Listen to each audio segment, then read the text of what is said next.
खालेंदुवार समष्टि आरो खाथिनिनो मोदैबारि समष्टिनि गोबां सुबुंफोरा UPPL हानजायाव जोनोम जादों आरो बिथांमोना आंनो लिस्ट देखायनाय बादिब्ला 613 सुबुंफोरा बेवहाय जइन जादों। बिनि गेजेराव बांसिनानो BPF निफ्राय फैनाय आरो बेवहाय गोबां सिनियर सुबुंफोरबो दङ आरो जोंनि सासे सेंग्रा लाइमोन दैदेनगिरि टंलानि रबिन्द्र बर' बिथाङाबो जइन जादों आरो गोबां मानसिफ्रा जइन जादों। गासैखौबो जोङो बरायदों।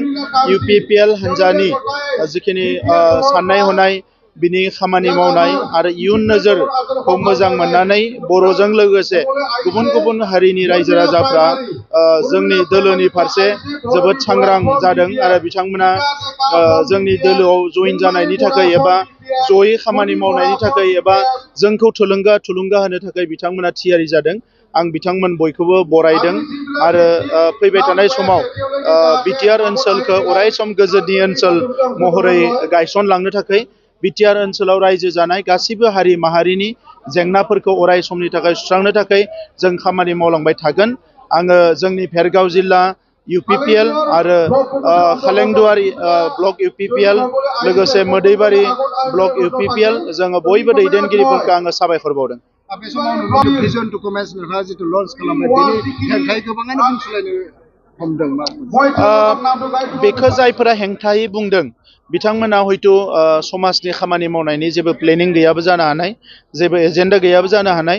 आं सानो जे भिजन डकुमेन्टनि हेंथायै बुंनायनि खुनु जुक्ति गैया, बेवहाय खुनु लजिक गैया।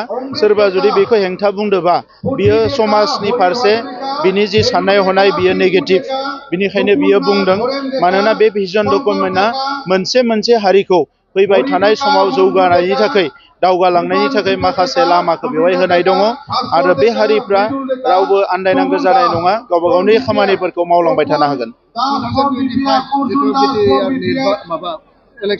बेयावहाय रेडि ना UPPL? जों अराय सम रेडि। इलेक्शना पलिटिक्स खालामग्रा मानसिफ्राथ' अराय सम इलेक्शननि थाखाय रेडि जायो आरो UPPL आबो अराय सम रेडि। मानोना रायजो राजाफ्रानो बेखौ अराय सम गोसोखांहोयो आरो दिनैनि समाव रायजो राजायानो UPPL जों दङ हिसाबै UPPL एनि टाइम रेडि।